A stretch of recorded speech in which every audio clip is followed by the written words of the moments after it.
City Council meeting to order at 7 o'clock. Would you all rise and join me in the Pledge of Allegiance, please? Nate, you want to start us off? With allegiance to the flag of the United States of America and to the republic for which it stands, one nation, under God, indivisible, with liberty and justice for all.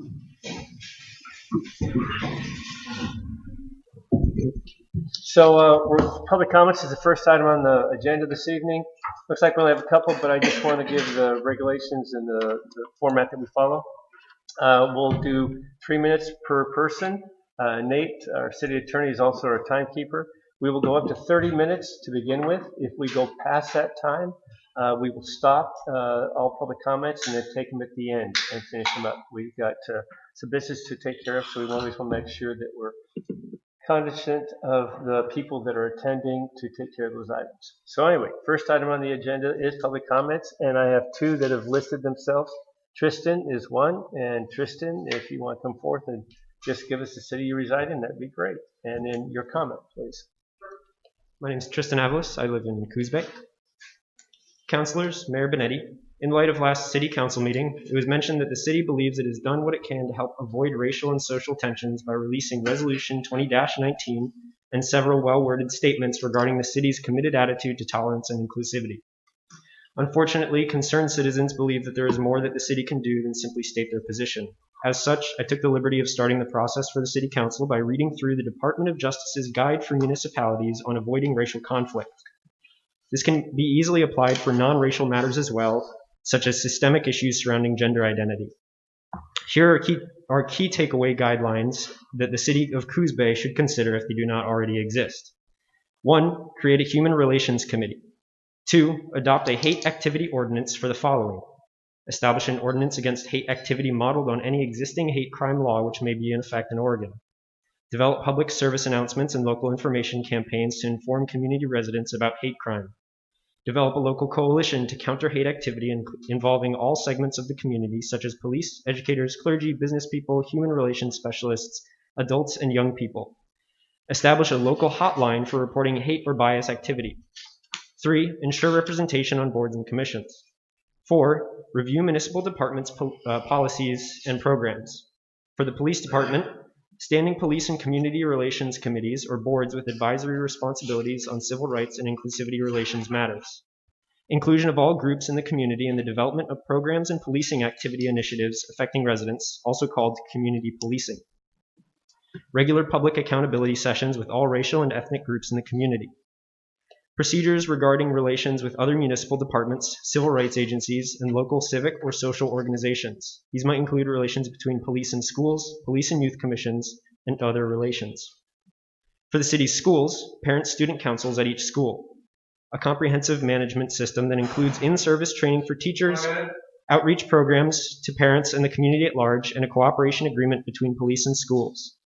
Agreements or memoranda of understanding with other municipal agencies or departments and other organizations to address collectively the problems that impair effective education, such as hostility surrounding race, gender identity, or other diversity. I circulated a form to gather names of citizens of Coos Bay and neighboring cities that choose to lend their voice and support to these suggestions and an informal Coos Bay coalition against hate and intolerance. We were able to gather 44 supporting names from primarily Coos Bay residents, but also neighboring cities in support of actioning parts of these guidelines. We hope you will seriously consider these Department of Justice guidelines. Thank you. Thank you, Tristan. Will we get a copy, Tristan? Will you make sure? Oh, you it's in sent our, it? Okay, packet. thank you very much. Yeah, Nicole sent it to us on a separate email. Oh, I apologize. Okay, thank No, you. we just got it today, this afternoon. Okay, thank you. I see the DOJ stuff, but I don't see the actual comments. Did I miss that somehow? Oh, okay. His comments are actually from the DOJ guidance. Yeah, they're in there. Oh, okay. If you read through it, the things that Tristan referenced are in there. Okay, perfect. But Roger does have it, and we do have it on so we'll have it if you want to read it more. Katie, Hyman?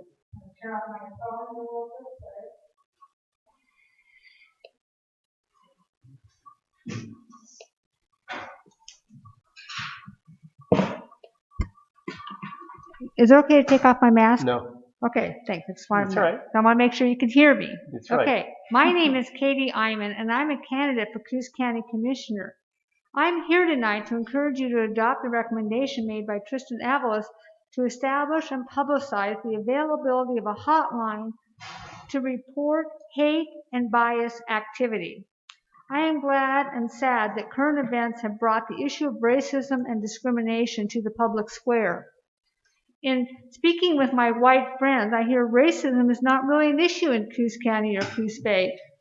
I suspect that it's because my white friends do not see the overt expressions of hate and bias our Black, Indigenous, and people of color sisters and brothers experience sometimes on a daily basis. I've been more curious about that. So let me tell you about something that happened today. I have a friend who is Native American and has darker skin, and he went out the front door of his home today when he shares with his brothers and his brother's family, and includes 2 young boys, to find that a large bottle of salsa had been thrown so forcefully onto the street under the sidewalk in front of the house that it went under the wheels of his car and it spewed all the way up the walkway to the front door. The debris spread so far it could not have been thrown, it not could have just dropped out of somebody's grocery bag as they were walking by. It was clearly meant to send a message, and the message was interpreted as you are not welcome.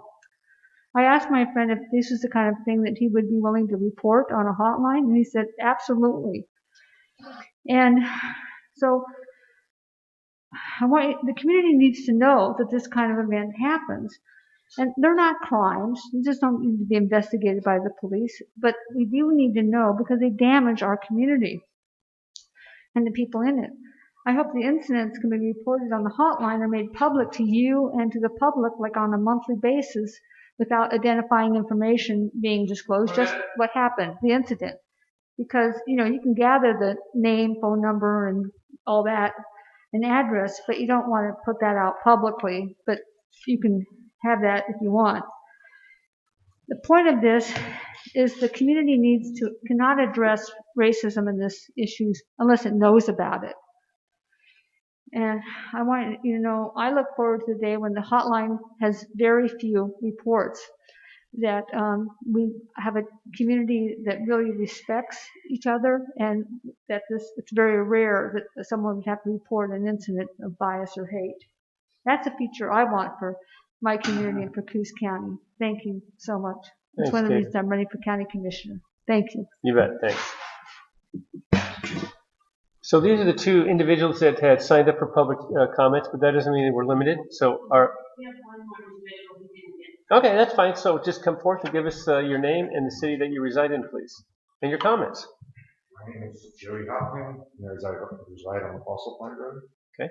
And I just want to apologize to you guys for what happened out here when the protest was out here, and how we tried to label you and everyone here in our police department racist. And, they want to yell obscenities in the officer's face and think it's okay, and continue the stuff that's been happening in Portland around here. And I just think it's shameful. I do. And I just want to thank you for not allowing them to just bully you. So that's all I can say. Thank you. Anyone else would like to make a comment? You're more than welcome. Anyone? No more public comments? All right. Thank you for your comments. Next item on the agenda, Council, is the consent calendar. How would you like to proceed? I'll move to approve the consent calendar as presented. Second. It's been moved and seconded to approve the consent calendar as submitted. Any other questions or comments? Hearing none, I'll call for the question. All in favor say aye. Aye. Any opposed? Hearing none, it passes.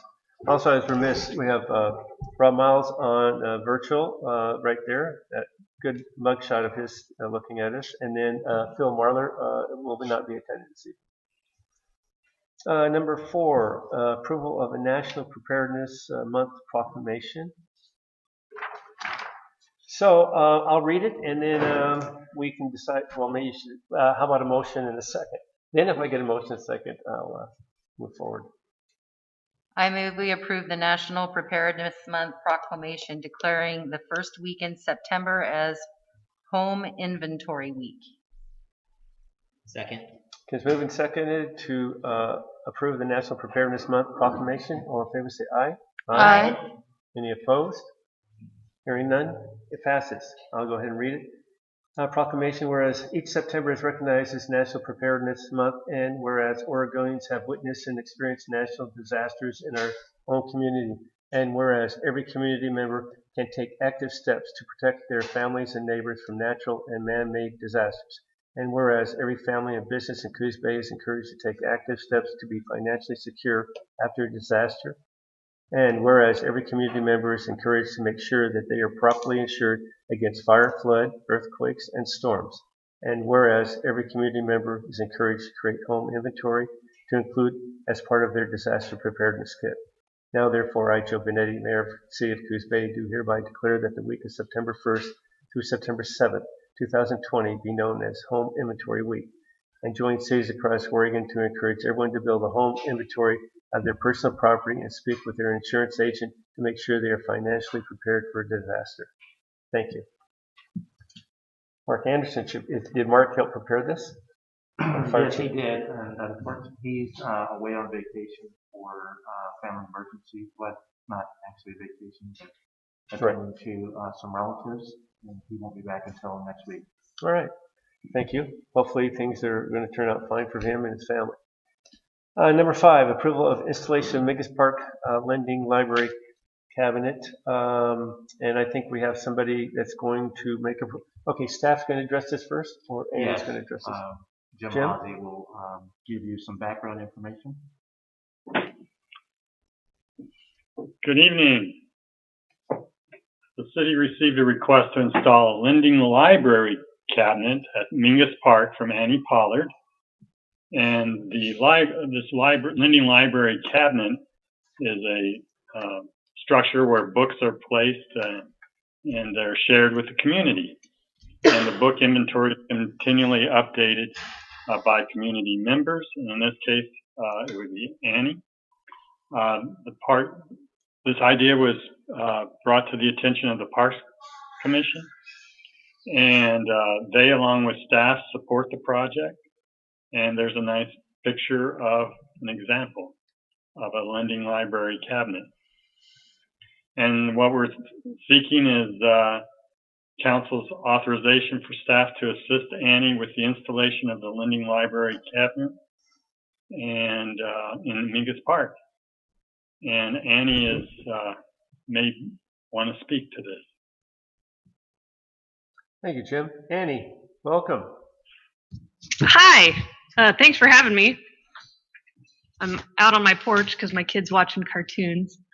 I don't really have much to say other than that with the libraries closed and the schools closed for in-person learning, I think easy access to books in a commonly frequented area like Mingus Park for children would be really great during this really weird time.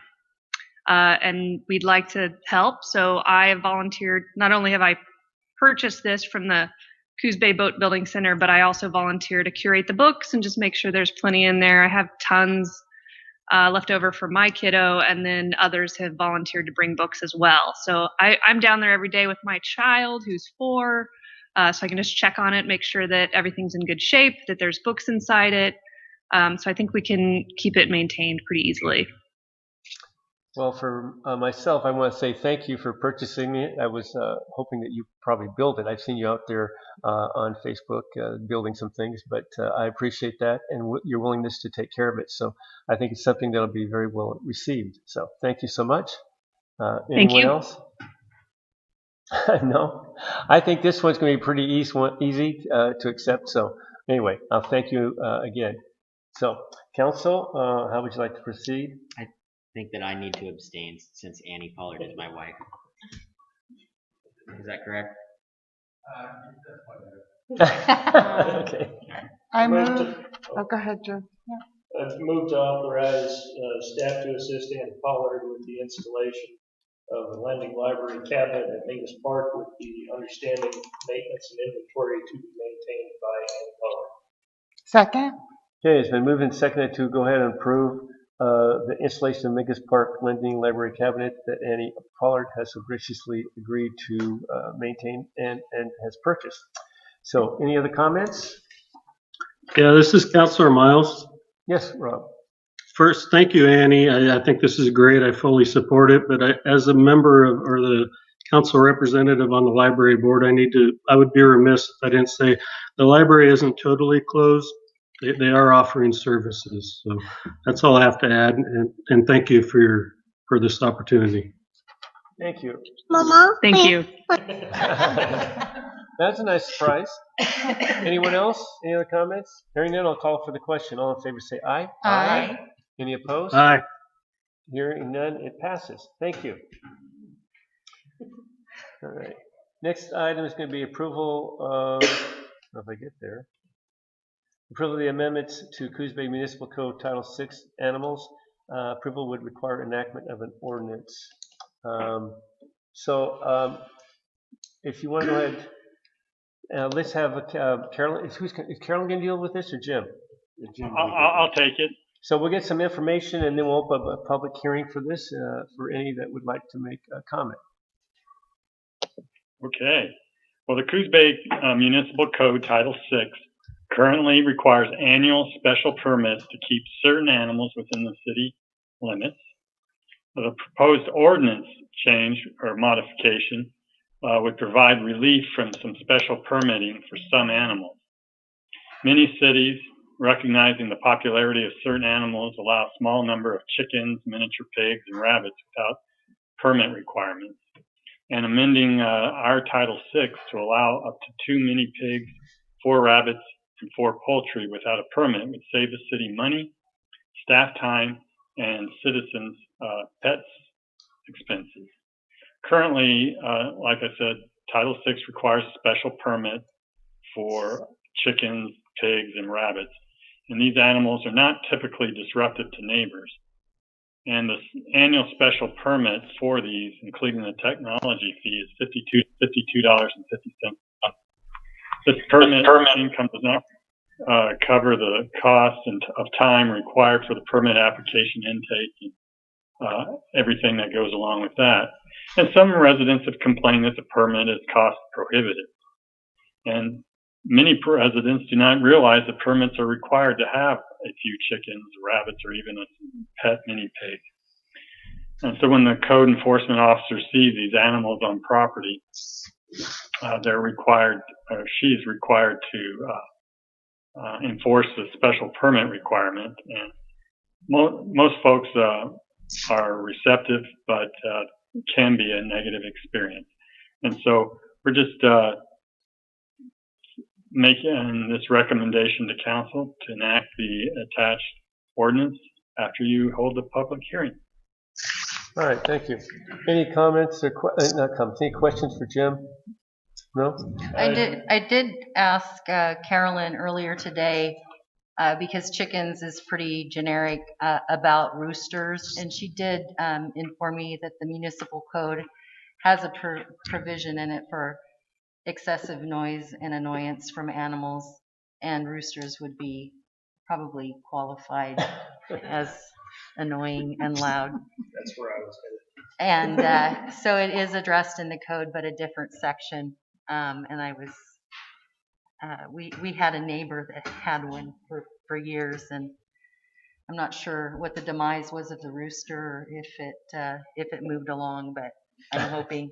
But it is addressed in the municipal code, so if people are concerned about that. Good to know. Any other questions? Okay, I'm going to open the public hearing. If anyone would like to come forth and make a comment on this, this would be the time. This is going to be on the Municipal Code Title 6 Animals. Approval would require enactment of an ordinance.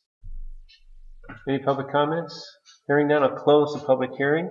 Okay, council, how would you like to move forward? How would you like to? I move that we enact the ordinance amending Coos Bay Municipal Code Title 6, Chapter 6.05, Animals, as established by Ordinance 42. Second. Okay, it's been moved and seconded to make a recommendation or a motion to amendments to the Coos Bay Municipal Code Title 6 for animals. Any other comments, questions? Hearing none, I'll call for the question. All in favor? Nicole. Oh, are you it? There's Melissa in the background. Are you hiding, Melissa? Yes, I am. Thank you. An ordinance amending Coos Bay Municipal Code Title 6, Chapter 6.05, Animals as established by Ordinance 42. Counselor DeNovo. Aye. Counselor Farmer. Aye. Counselor Kilmer. Aye. Counselor Matthews. Aye. Counselor Miles. Aye. Mayor Benetti. Aye. Ordinance number 527 has been duly enacted. Thank you, Melissa. All right. Next item is adoption of resolution 20-21 approving a supplemental budget.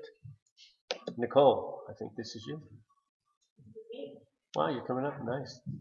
Well, I could stay over No. there. I'm much happier to do so. No, it's great. Thank you. Appreciate it. Okay, so as many of you know, we go through the budget process earlier before the fiscal year closes for this current fiscal year that we're in, and we attempt to estimate our revenues and how we'd like to spend those. And then we have things that occur once we're in the year and we need to do something on budget. Last meeting, Mark, the fire chief, came to you and indicated we got a couple of grants. Those are unexpected revenues, so we now need to get authority to spend those dollars. And on the consent calendar tonight, we also had a grant from the DLCD. Same scenario, we need to do the supplemental budget to have the appropriation authority. So what's before you is that resolution to do so. Questions for Nicole? Oh, thank you. I'll move to adopt resolution 20-21 for a supplemental budget. Second. Second. It's been moved, excuse me. It's been moved and seconded to adopt resolution 20-21 approving a supplemental budget. Any other comments or questions? We got Nicole up here. This would be the time to do it. She can't wait to go hide in her seat. All right. All in favor say aye. Aye. Any opposed? Hearing none, it passes. Thanks. And Nicole, don't go anywhere because I think you're next, correct? Next, yeah. All right. Approval of the 2020 sale of general obligation refunding bonds and issuance of requests for financing. This looks like it's this is a great one. Well, we'd like to think so.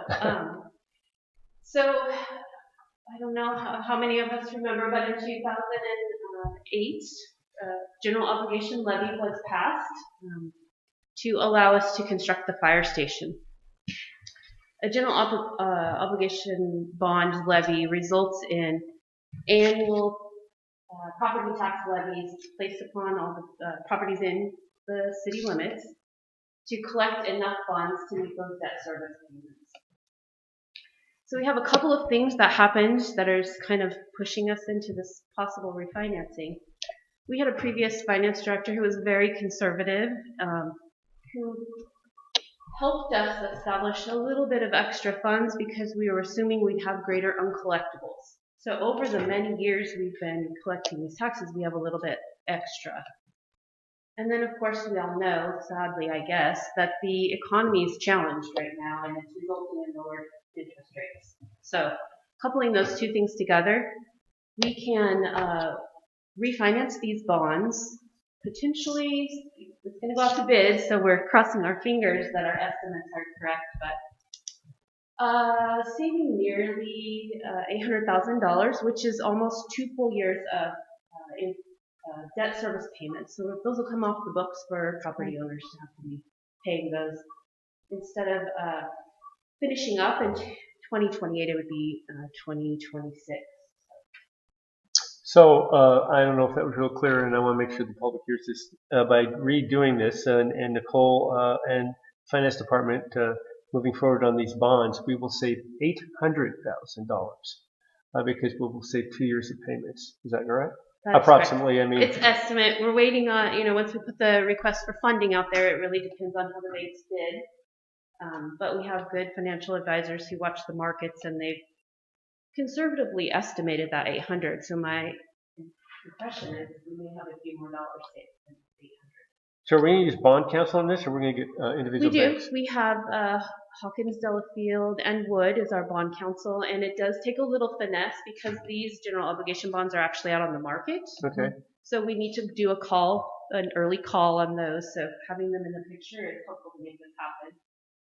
And then the new financing, we're just presenting it to banks to bid on. It won't be a bond out on the market.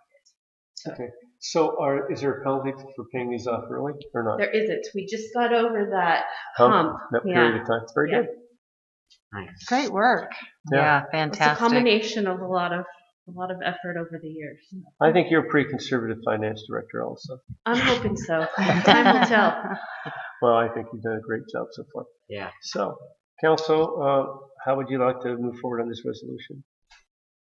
I move that we adopt Resolution 20-22 to authorize the city manager, finance director, or their designee to act on behalf of the city to release the request for financing, negotiate, and enter into a financing agreement for refunding of 2009 general obligation bonds and the sale of 2020 general obligation bonds. Second. So, any other questions? I have one. So, you pay off the bond and borrow from the bank, but how do you do that simultaneously, or is that how it works? You get the loan and then you pay off it? So it takes a little bit of finesse to make sure that closing date happens at the same time. Okay. So we actually have to send out the call 45 days in advance. That allows us to set that date. Okay. And then whichever bank we select, they have to have that as their closing date in the story. So have you submitted some of these to the banks, or has this gone out to the banks? No, because we were waiting to make sure that that was something you. Oh, that makes sense. Very good. Yeah. All right. Okay. Any other comments or questions? Hearing none, I'll call for the question. Comment would be just thank you for working so diligently on behalf of the city, because I think everybody will benefit from your hard work and the whole department's work. So thank you. Thank you. Any other comments? Hearing none, I'll call for the question. All in favor say aye. Aye. Aye. Aye. Any opposed? Hearing none, passes. Thank you. Okay. Thank you. City manager's report. Roger? No PowerPoint, or you do have a PowerPoint? There's a PowerPoint. Then Rob's going to go away. No. Yeah, maybe a little bit. We gotta wait and see if this is going to take off here. It should be coming up here pretty soon. While we're waiting, I wanted to share with you that we are working to update the city's Wi-Fi capacities, wireless capacities. As you know, it's a little strained and even more strained during this COVID pandemic environment. There's opportunities for us to update, and my screen's not sharing, but to update this so that and be paid for through Federal CARES Act funds to allow us to do this. So we're working on that. In addition, staff is working with the Confederated Tribes and some developers out in the Empire area as we work to gel a grant opportunity with the federal government that was presented to you probably 4 weeks ago. So we're working on that. We do have a organizational meeting next week on that. Looks like the PowerPoint's not going to load, but it is on my screen, and I'd be happy to share it with you at a later time. What I wanted to share specifically two things with you. The first is, as we all know, that there has been a lot of work in planning and permitting for a large mobile home or manufactured home park out above Cascade Farms. That's a large 70-acre lot. Right in the middle of one of the lots is the unimproved right-of-way of Lindy that runs right into the property. The developers would like to have that part vacated. It's not developed, and actually it's beneficial to the citizens of Coos Bay to have it vacated. Having it vacated allows the developer to develop over the top of that, and it puts it on the tax rolls. And it takes that burden off the city. It would actually not be a road. And we're just talking about the part that runs into their property. The council has two options per municipal code on how to vacate property. One, property owners can go around and get signed affidavits or certified affidavits and bring them in, and then go through a process to request it, or the council can initiate the process. Initiating the process doesn't change the end. The end is that per state law, you have to notify all of the adjoining property owners. Now, I will tell you that the property is actually surrounded, that we're talking about vacating, by the developer's property. But it's always good to let other property owners know.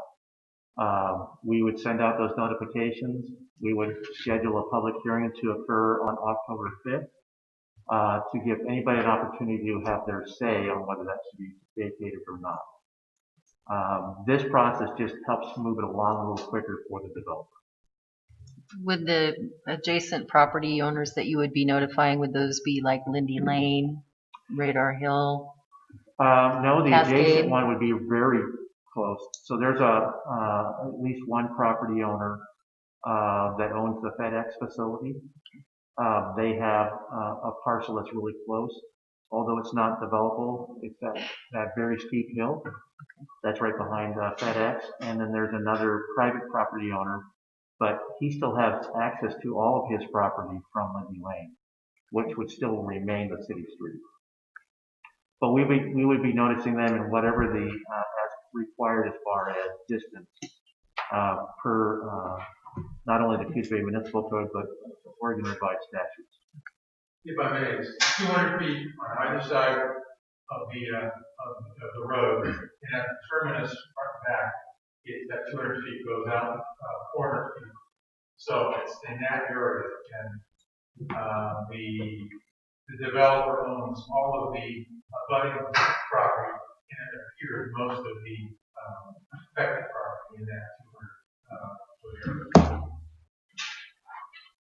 But in the process does not allow you to automatically vacate it without going through the entire process, and that's because of public interest.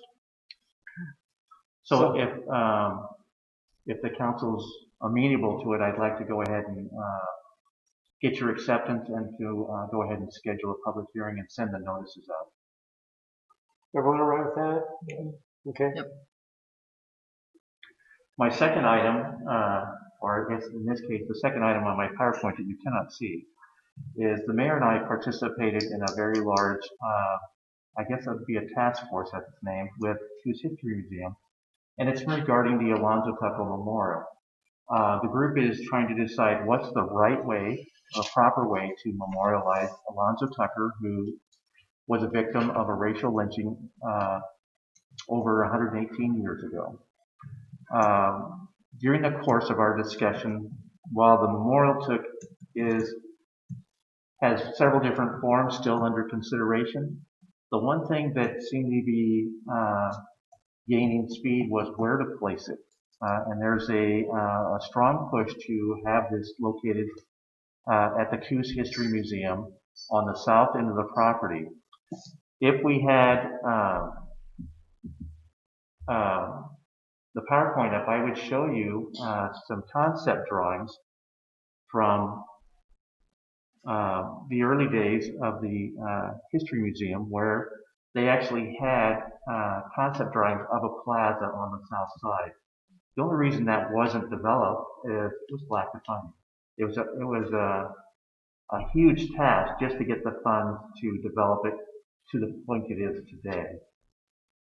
The one thing that the mayor and I discussed with the group was the possibility, if they were willing to accept the memorial on that side of the History Museum, possibly the Urban Renewal Agency could consider formulating a project wherein we could go in and, using urban renewal funds, create a process so that we could actually come up with a concept drawing, and from there, our concept design, and from there go to design plans and be able to present that to the History Museum, whereby they could go out and seek some grant fundings to actually develop it. And there are grant fundings out there, but really having the design plans or shovel-ready plans, it really gives them a leg up.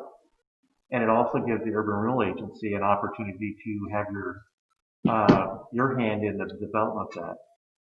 I would go one step farther and say that that should also include the wooden boardwalk from that plaza to where it's going to connect to Coos Bay Village. And I say a wooden boardwalk because the area where that boardwalk is going to be is over a established bioswale, and it needs to be permeable for water and to be filtered into that system. I think this is a great project that goes hand in hand with your Front Street project, and it helps tie everything together from Front Street all the way to Coos Bay Village. Roger, I know you sent an email, but can you remind us who serves on that committee with the museum, just some of the players? Well, it's a very large committee, probably one of the largest committees I've actually served on, even larger than Division of State Lands Rulemaking Advisory Committee. It's that large. I would estimate there's a little over 20 people on it currently, and they're representatives from the Black community, the Hispanic community, the tribes are represented on there. There are a number of members from the Coos History Museum. I want to say board, but that's not. I think it's trustees. Safer for One was represented. Safer for One. I believe the school's involved. There is just a tremendous, and there's more than just one person for some groups. And I think it's important that we keep in mind that, the museum took this on, and Marcia Hart, and I appreciate that she did this. But the other ones that were involved to begin with was Taylor Stewart, and I think that was very important that he was involved in this. He's the one that had spearheaded this and decided to bring it forth to us, and we adopted what had happened. And I don't know if you remember, but Taylor also asked that maybe we should expand it under, with the situation in the country with BLM. So this is the next step. It doesn't mean that we're going to ignore what we already have agreed to, is in putting a plaque there, which is important. And also Zachary Stock from the Oregon Black Pioneer group was involved in this and is on this committee. So it's great that we were able to get, and it was asked if we wanted to make this, Coos Bay, Coos County, or the state. I personally agreed with Taylor Stewart on this, that we should have done the state. It was a vote that we just all kind of did. That was, but this is really more than just us. I believe it's a state thing. And in fact, I've had a mayor from Enterprise that has been dealing with this and asked how they can help and participate and do some fundraising. So maybe we'll expand it in another time, but I think it's important. So I think it's a step in the right direction. It helps in a dual way, because the museum there has been wanting to develop that back area in some fashion, and I think this would be a step in that right direction. So anyway, this is a way that I think the city can participate and help a little bit more than we have. Well, and I guess I appreciate it from the perspective that it will probably be noticed more, because people go to the museum to learn about things that have happened in the past. Also, I'm encouraged that the tribes are involved. There's been also a lot of atrocities that have happened against them. So if they proceed with making this some sort of location that really can hopefully, begin some healing, I think it'll be really great for everyone. Yeah, and another piece that was interesting, or was brought up multiple times during the discussion, was educational. Mm-hmm. And so with it being there, the museum has the opportunity and the facility to do the educational piece and then direct people to this area. And then the other area that we've already indicated, well, it can just be a walk down. Steve Price suggested that. And, we've tried to make Front Street kind of a walking tour, and so this could fit in real easily.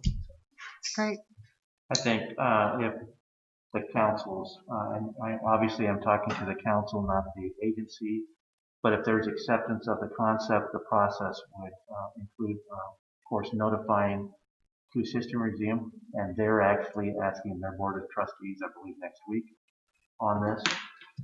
Process-wise, if everything's acceptable, we would probably craft a request for proposals or qualifications to look for someone that does this, and then work with the Coos History Museum on putting together a process on how to design such a plaza, and then once that's the design's acceptable, then you would go out and actually do the plans, more detailed plans, and get them ready should a grant opportunity come available. And there was recently a grant opportunity. We were just weren't ready. So I'm curious, Roger, are they looking at something like that original plan that was drawn up, or are they looking at deviating from that and doing something different, since this will have like monument of some sort, or something that carries through? Because that was really more of a, a vendor type setup, if I recall, with windbreaks and tie downs and. Yeah, I think it'll be open up for a new discussion. Maybe a different. What that's going to look like, because you have a number of different players involved. Okay. And as time goes by, ideas change. It sounds like there's consensus. So with that, that'll conclude my. Yeah. So this will be the step in doing a design for that plaza. So. And I will convey that information, and that concludes my report. Great. Okay. Council comments.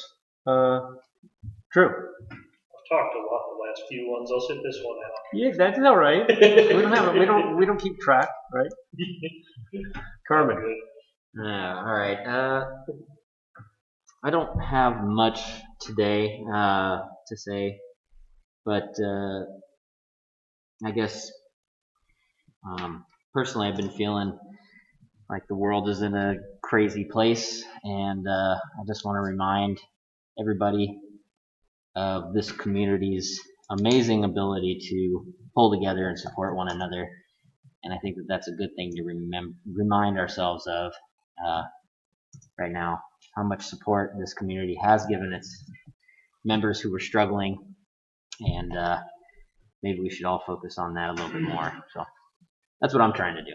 That's all I really have. All right, Rob, since we're on this side of the room and I see you on the screen on this side, comments? Yeah, just a sec. I had to unmute. So I serve as the council representative on the Community Coalition of Empire, and so I wanted to announce that coalition is looking for new members. They, as you guys know, they host the annual Empire Christmas tree lighting and the Clamboree and Glass Art Festival, and their main focus is on improving the Empire District. So if anybody's interested on being on that coalition, you can contact Joanne Moss at moss.joanne, JOANNE @yahoo.com, or you can contact me and I will pass it on to her. Currently, they wanted me to announce that they're working on a new Facebook page and a resource directory. And they also asked for the council's input on ideas about how to promote the Empire District. So if you have any ideas, you can contact Joanne or myself. And that's all I have. All right. Thanks, Rob. Stephanie. I didn't have anything to say, but I did remember that I want to recognize Beth Clarkson from the Coos Bay Downtown Association, who came tonight. Appreciate Beth is the president of the Coos Bay Downtown Association and has really done a lot to help that organization. It's nice to see her in the flesh, and I just wanted to recognize that she was here tonight. That's it. All right, thanks. Carmen, another comment? Yeah, sorry, I forgot to mention something. I live down by Mingus Park, and there was an email sent out today that the skate park will be closed for the next 30 days. I just kind of wanted to throw that out publicly. They're going to be doing some maintenance on the skate park itself due to some vandalism that has occurred and has gotten worse over the last few weeks. I also wanted to give a shout out to Tristan Resner, who was instrumental in getting that park put together. He's going to be doing a lot of the repairs himself, and just ask that everybody respect the closure for safety and for the structural stability of the park itself while it's being repaired. So I just wanted to make sure that was out there for the public. Yeah, I saw that email come through. So 30 days is what we're looking at? Yes. All right. Too bad on the vandalism. Thanks. Yeah. Unfortunately, because I've been seeing it being used quite a bit. It is constantly used, and I want to throw it out there that since I'm on the Parks Commission, I would love to see that expanded someday. Well, you know, I'll step in, because I did it the first time. You know, that tennis court that's next to it I think, was intended at one time that we were going to expand it out that way. Some citizens got together and we're going to do a fundraiser, and I think the city was backing them on that. And Yes. then for whatever reason, it didn't move forward. And so I think that's still available as far as I'm concerned. I'm not sure how the rest of the council, but I think it's something that we could address at another time because it is popular. And I think that's something that might be an option. But so I don't know, further for your park discussion, I guess. Parks Commission discussion. I'll keep pushing it at the Parks Commission. All right. Lucinda, comments? I received an email last week. A few of us received an email last week from a concerned citizen. First, thanking us for the maintenance of the trails and trash pickup and thinning of trees in Empire Lakes. One of the things he did comment on is he saw more people carrying things like hammers and knives and was concerned about it. And so I wanted to ask Roger what we could do to address his concerns. I'm assuming, while I would love it for it to be illegal for people to carry machetes and saws and things like that, I'm assuming that's not the case, but are there things we can put in place or extra patrol to make sure we keep our citizens feeling safer? Yeah, and I appreciate you sharing that email with me, and I did notice that while he wasn't complaining about people misusing them, he was actually complaining that it made him feel unsafe. Yeah. And it's very difficult to put into place ordinances that makes everybody feel safe. The reality is that if you start banning certain implements of weapons, you're probably going to have some issues litigation-wise.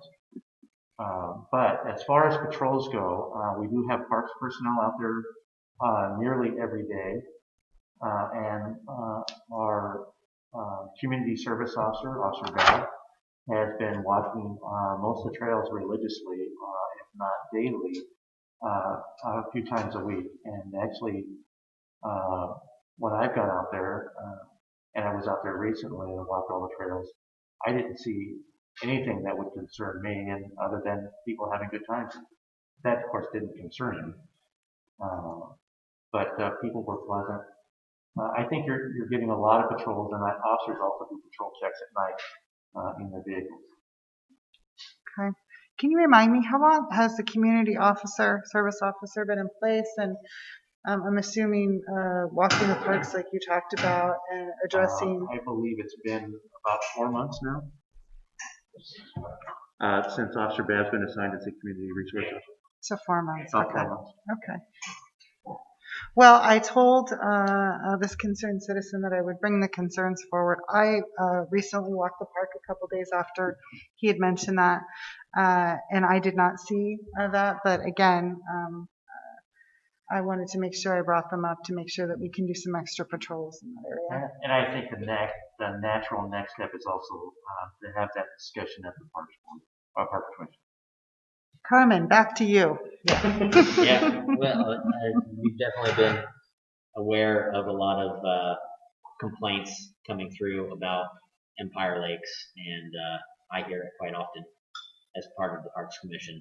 I know that the city's working real hard on trying to clear out as much as the underbrush as they can to make it a little safer for visual safety and less camping. We do have some problems out there, but hopefully with the measures that are in place right now, it'll get better, and I am very open to more concepts as we move forward. I think that the Parks Commission is trying to work on some creative solutions as well. My last comment, I wanted to thank Tristan for coming tonight. And I wasn't sure if that comment was directed at me in terms of we've done enough with this resolution. So I really wanted to say thank you for coming forward. That is not, I think, our intent. Our intent was to pass the resolution to begin the work. Unfortunately, COVID has slowed this process down, and But again, I look forward to reading that. It's just a first step. It's going to take I know people have come up and said, we want you to change it today. Unfortunately, I mean, this is work that we'll be doing for the next year, 2 years, 5 years, in hopes that we can make this community safer. But I appreciate you coming and bringing your comments forward tonight. All right. That's all I have. That's it. I just want to, say, and I'm sure you see it, I get out and about and try to walk as much as I can, as you know. And so, but there's so much going on in our city, and I really want to, again, make a shout out to our staff. There's so much happening, so many things, projects, the facades, I don't know if you've seen them, Tower Ford, tioga they're starting to work on. The Boogie Bank building, it was nice. I walking down the street the other day. A young woman came out. I asked her, I said, are you participating in the residency program? She said she did. She just graduated. Now she's going to go get her boards. This is her time here. She loves it. So, all these type of things are going in our community, and people are enjoying what we're doing. 4th Street, it just goes on and on. Sidewalks in front of the museum and more sidewalks everywhere else. I think, don't we put around $75,000 a year in the Renewal downtown for sidewalks, Roger? Is that correct? Yeah, so I think we have 80,000 approved this So, year.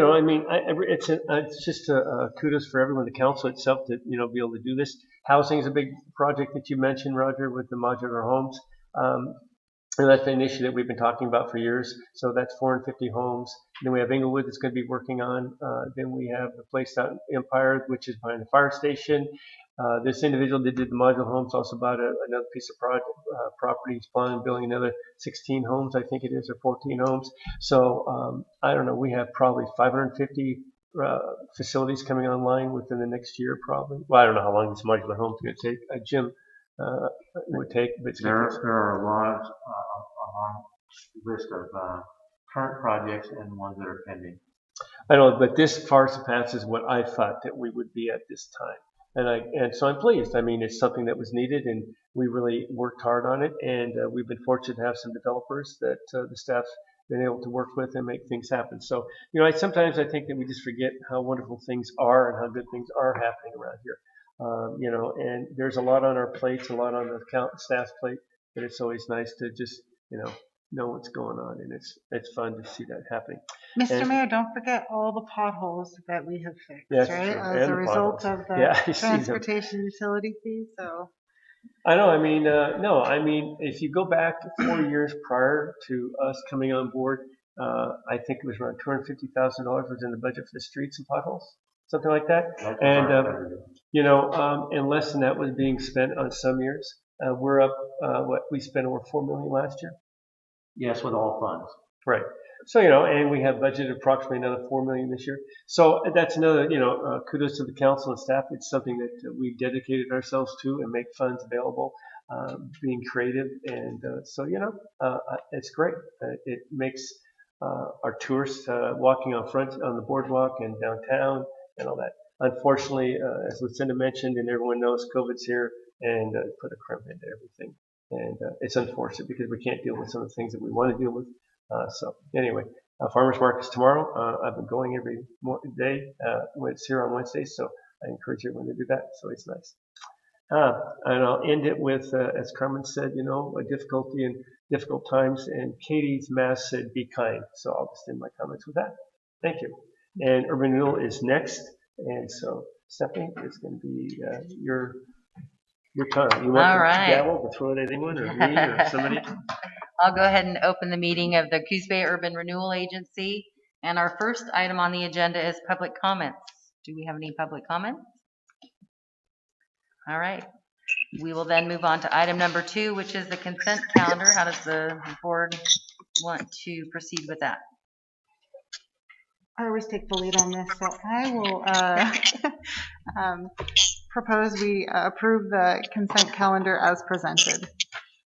Second. All right, we have a motion and a second to approve the consent calendar. Any discussion? All those in favor? Aye. Aye. All opposed? Motion carried. Item number 3 is the facade improvement grant request for exterior improvements to 723 South 2nd Street. Is Carolyn, are you taking that? Yes, I am. Okay. Good evening. How are you? Very well. Thank you. Great. The big building on 723 South 2nd, if you look at the applicant's submittal, you'll see it's pretty vast considering the size of the block and some of the other smaller properties in the area. And what they'd like to do is undertake an improvement program whereby they would do some repair, cleaning, painting. All of the exhibits are laid out in the staff report attachments. They're also proposing a mural on the existing white cinder block wall along the north property line. There's a lot of work they'd have to do to pull that all together. There's no landscaping or signage funding that's being proposed with this, though, however. They'll be required to get structural and electrical permits, and they'll also have to comply with the floodplain ordinance regulations. A bid has been submitted for $8,000 for material and $2,000 for labor, so that would be a $10,000 job for which they would like to ask for half of that. They have one bid that they are pretty pleased with, that I think is, from what we've seen from other projects, seems very reasonable. The design assistance team discussed the facade improvement project and they recommended approval. We haven't heard back from them yet on the mural design, but I think that any final decision on that mural, if the council thinks it needs some more tweaks, could probably be left in the hands of the DAT if you felt like the mural that you saw there wasn't satisfactory.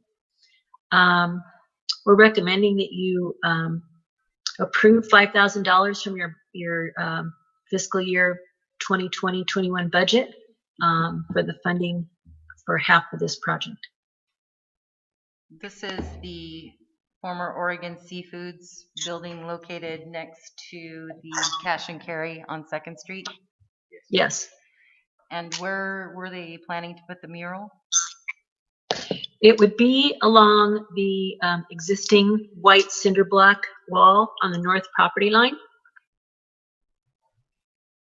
All right. Carolyn, there's a picture of an octopus in this. Is that the mural? Mm-hmm. Yes. Okay.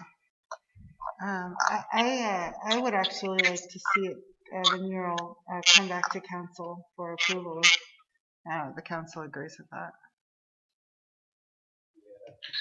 Is that something that the other agency board members would like to see? I would. Yeah. So how do we handle that then? So because isn't the grant that's a portion of the grant? I believe that's a portion of the grant. You could approve the facade grant and then ask to get further consideration to the mural.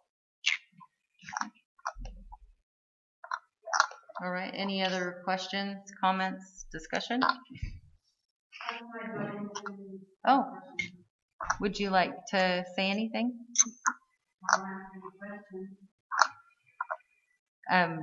Did you want to address the mural at all at this point? If you could come to the podium and give your name and the city. Greta Horn, and it's just it's open to discussion. That's fine. I just can't afford to hire a bunch of mural artists to submit proposals. So basically, I drew it. Okay. I wanted something fun and happy and bright. All right. So is there some way that we can get some assistance of someone helping with the mural?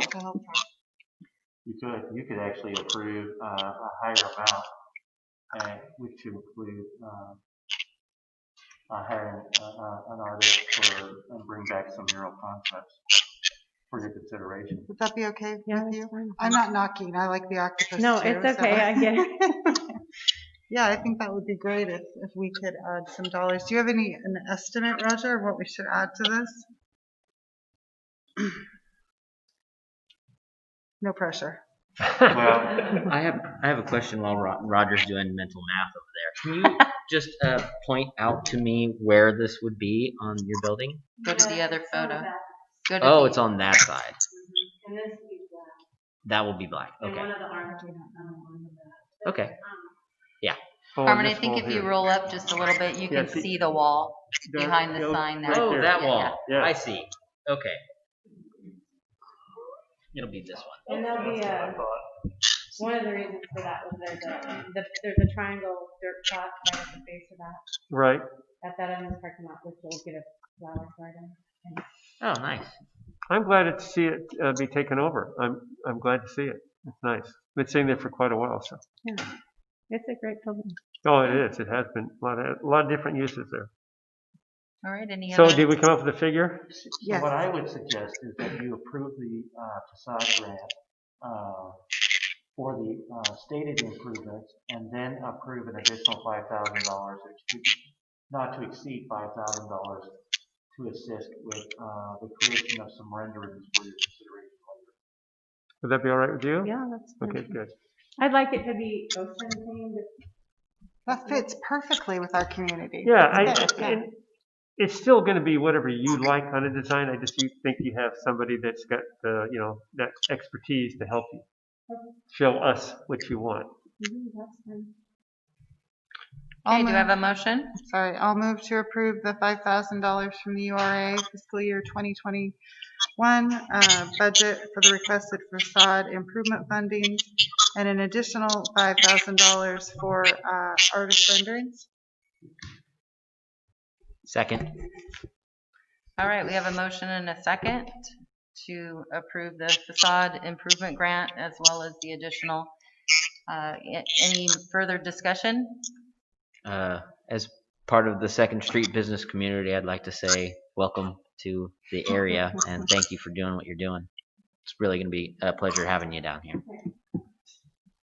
Just for the sake of expectations to how I envision this, once you get the facade or the Euro concept, then that'll probably come back to you for additional funding authorization. Okay. So will you guys get the mural we solicit those, or am I supposed to go find mural? We'll work with you to help you with that. Find somebody and then you sit When I down say and we, come up. I mean Carol. Okay. Carolyn, you were just delegated. Yeah, Carol's up there, so. All right, any further discussion?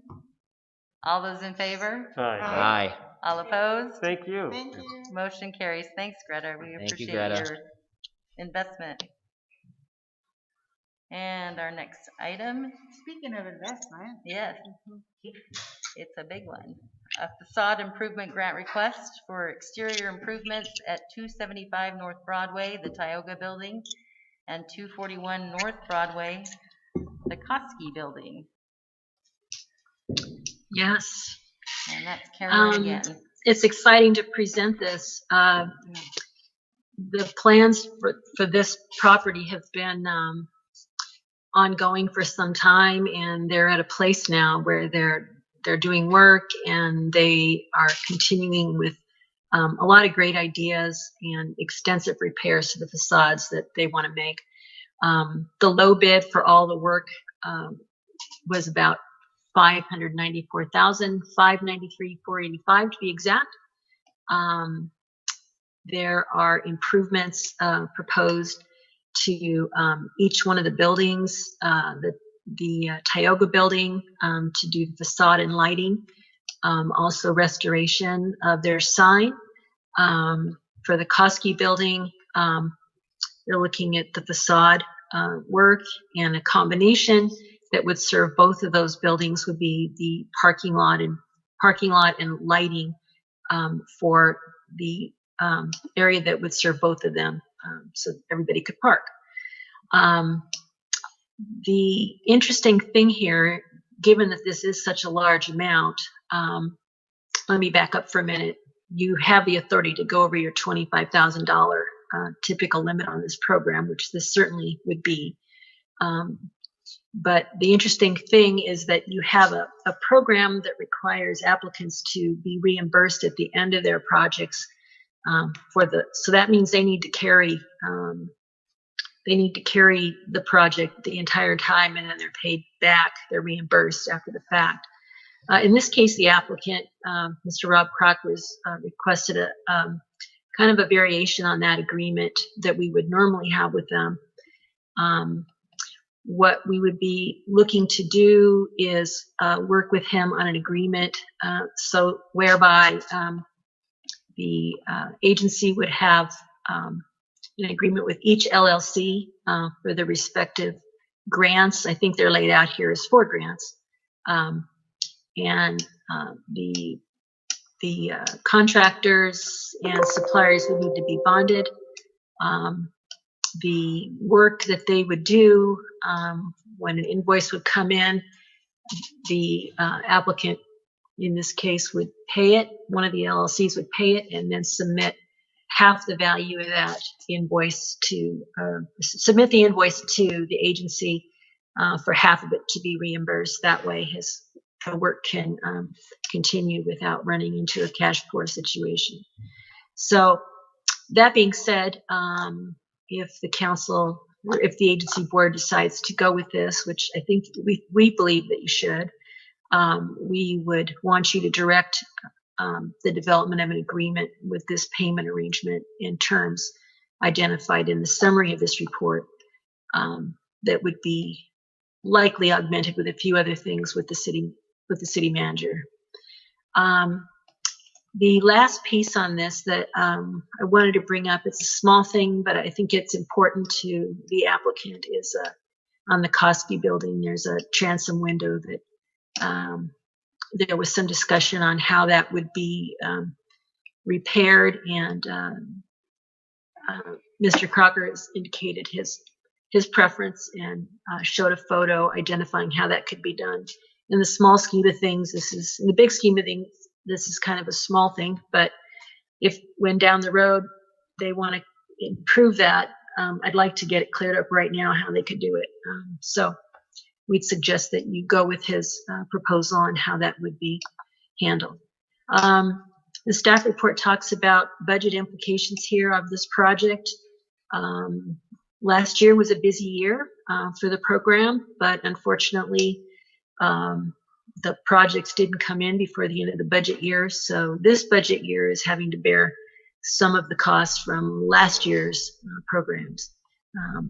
That can be ironed out in ways, shapes, and forms that only Nicole can work with. She's done this before and showed you how you can augment your funds and do these supplemental budgets, but we did want to make you aware of that.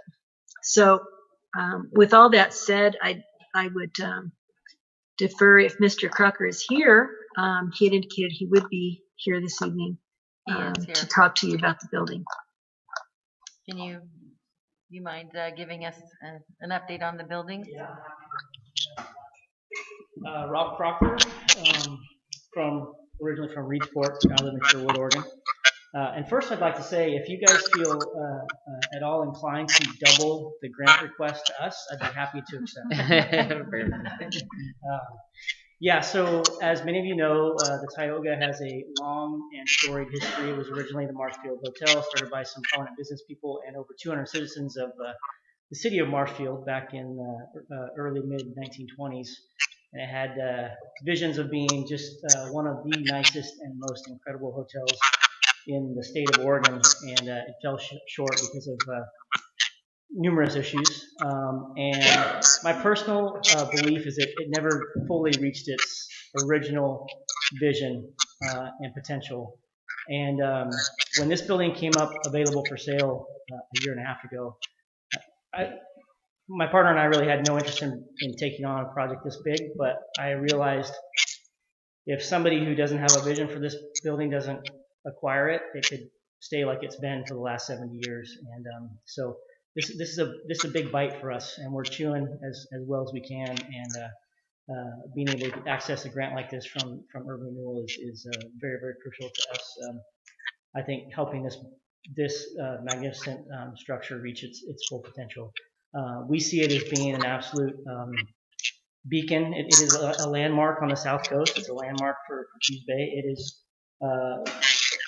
As far as the downtown core of Coos Bay, I think once this facade is finished, it'll be probably the most visible sign of progress that's happening in Coos Bay. So we're on one hand, we're super excited and just raring to go. On the other hand, it's completely terrifying because as we've learned inside going through things, we run into so many challenges, and the exterior is not going to be any different, but we're determined to get it done. The designs we came up with, it's a paint scheme that wasn't original to the building, but I think probably envisioned more of the original idea of the architect when he had his vision. There is an architectural rendering from the 1920s, but it's black and white, so you can't really tell what colors there were. One other thing that we wanted to add, and I think this is going to be incredible, is exterior lighting to really light up the Coos Bay skyline from with the tioga.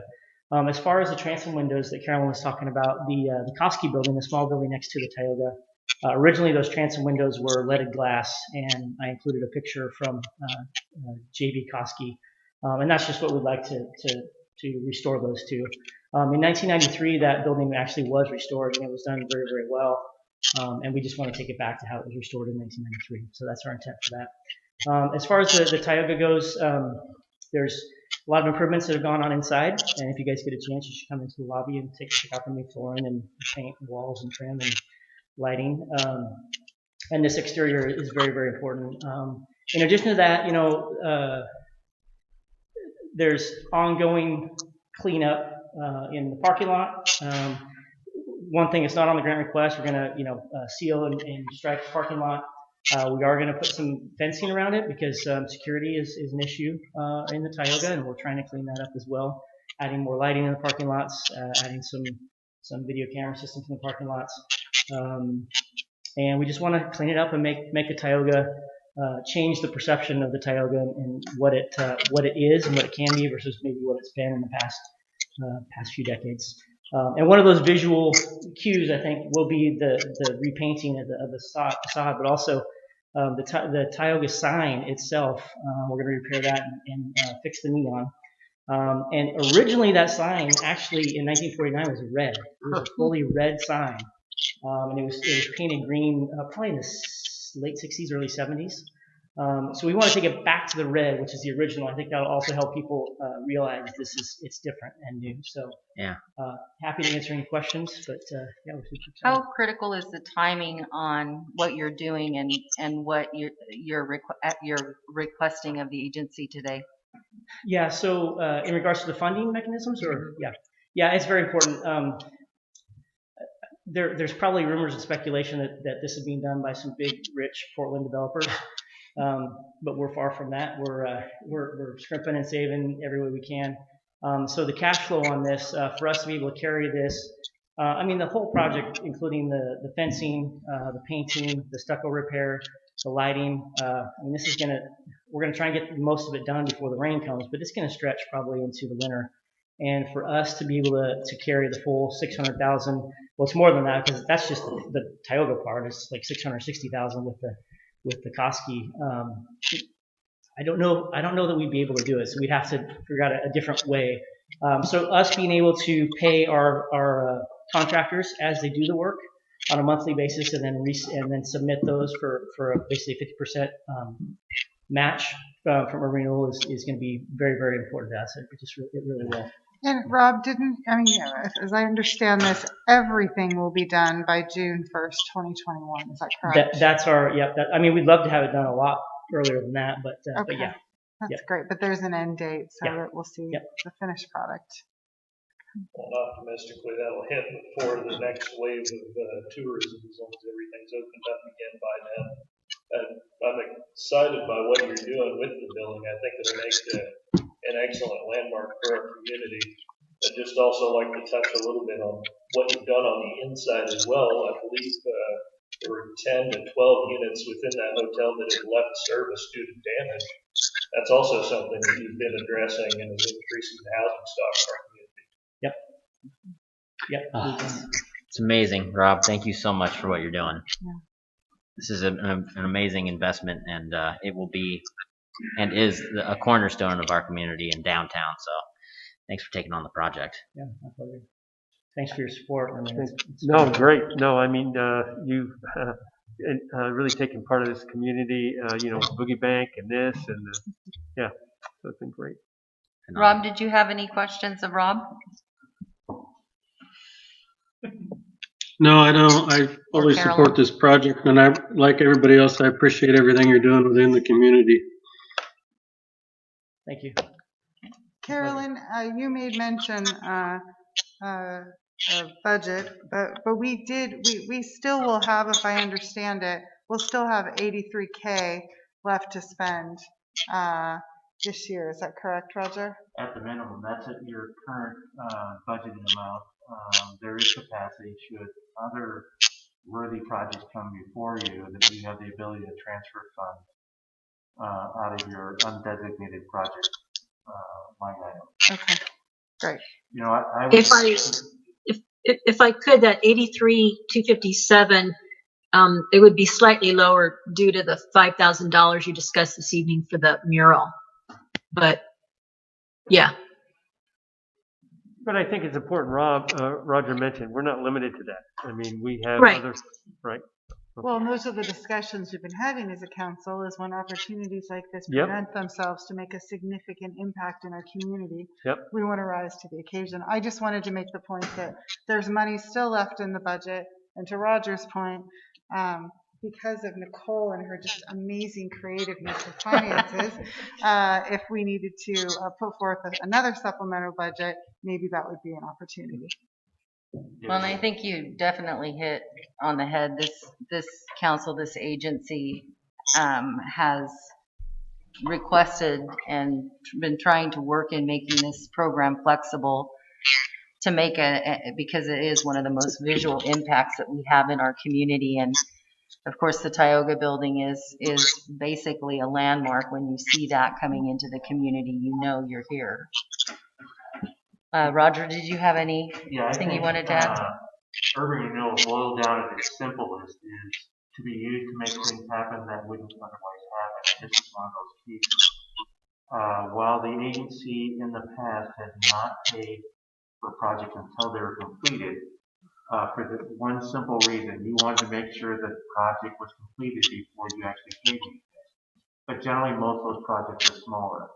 The other thing is that you required proof that the contractors were paid. But your worst day is actually giving somebody money and then all the work's done and no one gets paid. We've been able to work with Rob, and he is agreeable to take a bond out so that the project will be completed, and they're agreeable to supply affidavits on a monthly basis from the contractors to show that they are getting paid. So you're still accomplishing the two goals that you want to get done besides the project. It's great. Well, I think it's great. Win-win for everyone. I'm just glad to see it moving forward. Thanks again. Thank you. Yes, thank you. Thanks, Rob. So, several actions we need to take on this one. Do we need to do them one at a time or do them all together? I think you could do them all together. Okay. All right. Who wants to take that on? I move that we approve the facade improvement program grants totaling $296,742.50 for 275 North Broadway, Tioga. In parentheses, Tioga, $218,120, and 241 North Broadway, parentheses, Koski, $32,250, and parking lot / fencing for the surrounding of both buildings, $46,372.50 as follows. Tioga, 275 North Broadway, facade and lighting for $205,000 of eligible expense. Tioga, 275 North Broadway, sign restoration, $13,120 of eligible expense. Koski, 241 North Broadway, facade, $32,250 of eligible expense. Koski, Tioga, 241 and 275 North Broadway, parking lot fencing, lighting, $46,372.50 of eligible expense. And part B, direct staff to develop an agreement regarding the proposed grant payment arrangement for agency manager's signature. The agreement with the LLCs would be reflective of the terms identified in the summary and any other board requirements. And part C, concur with the applicant's proposal for restoration of the transom window on the Coos building in the future, not a part of this proposal. Second. All right. Stephanie, you're going to restate that? I was just going to say, in the essence of time and probably not being able to say it as eloquently as Councilor Farmer, we have a motion and a second on this facade improvement grant. And is there any further discussion? All right. We'll then take a vote. All those in favor? Aye. All opposed? Oops, sorry. And all opposed? The motion carries. Wonderful. Congratulations. Yes, thank you very much for your investment. And we appreciate all the folks who have attended tonight. We have no further business before the agency, so I will adjourn. Thank you, Stephanie. Awesome.